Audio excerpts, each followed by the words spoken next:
आल्या पावसाला काय उन्हात चहा चपाती खाऊन जा भाऊ. ए बाई मला नको चहा बी, मी दुपारी आलो पिले ताज आंघोळ नाही केली, पाणी तापून ठेवा परत येतो मी. बरं बरं.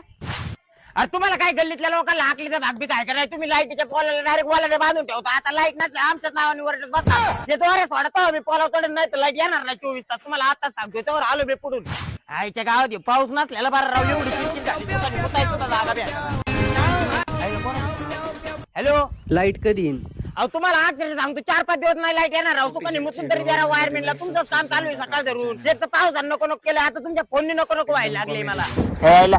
तुला बारक्या अक्षरशः सांगतो गोपी वायरमॅन सारखा वायरमॅन होणे नाही. अरे येतो पाऊस लय किरकोळ आहे, एवढ्या मोठ्याला सुनामी आलत्या, सलग पोल पडले होते 10-12. गोपीने एकट्याने एका हाताने एक पोल उचलला होता.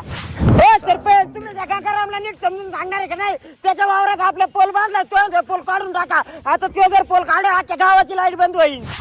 जिंदगीत कधी वैतकलो नाही, तेवढा ना फर्स्ट टाइम वैतकलो. काय रुत्या इथं बसला, अरे मरणाचा जमलं भाऊ. सकाळ धरून पावसाने एक तर नको नको केलं, पार एक तर वैताग आलाय. हॅलो काय बोलतो तो किंग मेकर को अध्यक्ष यावला. पायाचे फोन ठेवा बरं का ना, तुम्हाला तिथे येऊन आणीन मी. हा ठेवा. इथं माणसाच्या बाहेर काय गणगणे पावसा पाण्याची. अरे भैया जेड गायकड कोणी काय ते कुडाल मला नुसतं फोन करते लाईट येणार का नाही, इथली लाईट येणार नाही. तिथं आपण काय बावळे साप आला ना त्याला मी डायरेक्ट डीपीला टांगीत असतोय. चल जाऊ का?